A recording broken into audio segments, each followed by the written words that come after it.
এই মুহূর্তে সব থেকে বড় খবর, গুজরাটের বোয়িং ড্রিমলাইন 787 বিমানে দুর্ঘটনা, ভয়াবহ অগ্নি। এখানে ছিলেন 242 জন যাত্রী ছিলেন। 7 মিনিটে কার্যত ভেঙে পড়ে এরোপ্লেনের। ডিজিএমও জানাচ্ছেন 10 জন ক্রু মেম্বার ছিলেন, 2 জন পাইলট ছিলেন। বিমানটি ওড়ার কথা ছিল 2:10 মিনিটে, কিন্তু বিলম্ব করে বিমানটি ওড়ে 2:38 মিনিটে।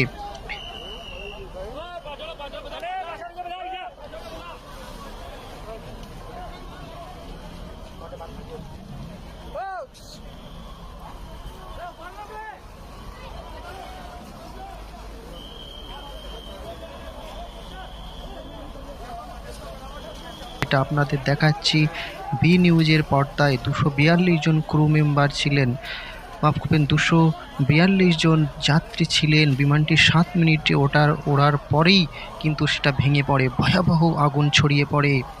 242 জনের কেউ বেঁচে থাকার আশা নেই। বোয়িং ড্রিমলাইন 787 বিমানে দুর্ঘটনা।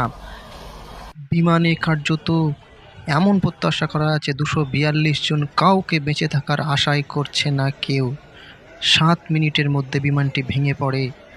ডিজিএমও জানাচ্ছেন 10 জন ক্রু মেম্বার ছিলেন, 2 জন পাইলট ছিলেন। বিমানটি 2:10 ওড়ার কথা, সেখানে বিলম্ব করে নির্মীয়মান ভবনে আছড়ে পড়ে 2:38 মিনিটে।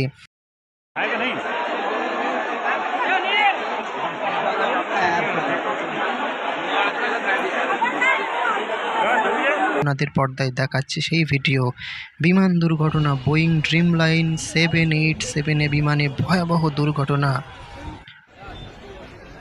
বিমানবন্দরের সেনা, সিআইএসএফ, বিএসএফ, সিআরপিএফ সকলে যুদ্ধকালীন তৎপরতায় সেনারা উদ্ধার কাজ চালাচ্ছে, হাসপাতালে নিয়ে যাচ্ছে। গুজরাটে ভয়াবহ বিমান হামলা হয়েছে, ভয়াবহ বিমান দুর্ঘটনা হয়েছে। বোয়িং ড্রিমলাইন 787 দুর্ঘটনা, আপনাদের যে খবর জানাচ্ছি আমরা, ভয়াবহ বিমান দুর্ঘটনা।